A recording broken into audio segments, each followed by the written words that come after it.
صاحب نے یہ پوچھا ہے کہ اگر ہم بازار سے کہیں پرانے برتن خریدیں اور ہمیں معلوم نہیں ہے کہ اس برتن میں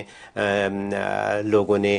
پورک کھایا ہے یا گلاس میں کسی نے شراب پی ہے، تو کیا ہم وہ برتن خرید سکتے ہیں اور خرید کے دھو دھلا کے استعمال کیے جا سکتے ہیں یا نہیں؟ بہت اچھا سوال ہے، بالکل یہاں کی دنیا میں پیش آتا ہے۔ بالکل آپ ان برتنوں کو خرید بھی سکتے ہیں، دھو دھلا کے صاف ستھرا کر کے آپ استعمال کر سکتے ہیں، کیونکہ خود نبی کریم صلی اللہ علیہ وسلم کے زمانے میں بھی تو استعمال ہوتے تھے۔ مال غنیمت میں جو کفار مشرکین کی چیزیں آپ جو مال غنیمت میں لاتے تھے، صحابہ میں تقسیم ہوتی تھی، خود نبی کریم صلی اللہ علیہ وسلم کو ملتا تو اس میں برتن بھی ہوتے تھے، کپڑے بھی ہوتے تھے، جوتے بھی ہوتے تھے، تو ان کو پاک صاف کر کے صحابہ استعمال کرتے تھے۔ اس لیے بالکل پاک صاف کر کے آپ اس کو استعمال کر سکتے ہیں۔ یہ ہے کہ اس میں کوئی مذاکرہ نہیں، یہ کہنا ہے کہ اس میں پور کھایا ہو، جی کھایا ہو، لیکن آپ اس کو اچھی طرح اطمینان کر کے دھو لیں، صاف کر لیں، اب آپ اس کے اندر جو ہے وہ حلال گوشت کھا سکتے ہیں، کوئی مذاکرہ نہیں، نبی کے زمانے میں کھایا جاتا تھا۔ امید ہے آپ کو پورا جواب مل گیا ہوگا۔ مفتی صاحب، ہمارے پاس فیس بک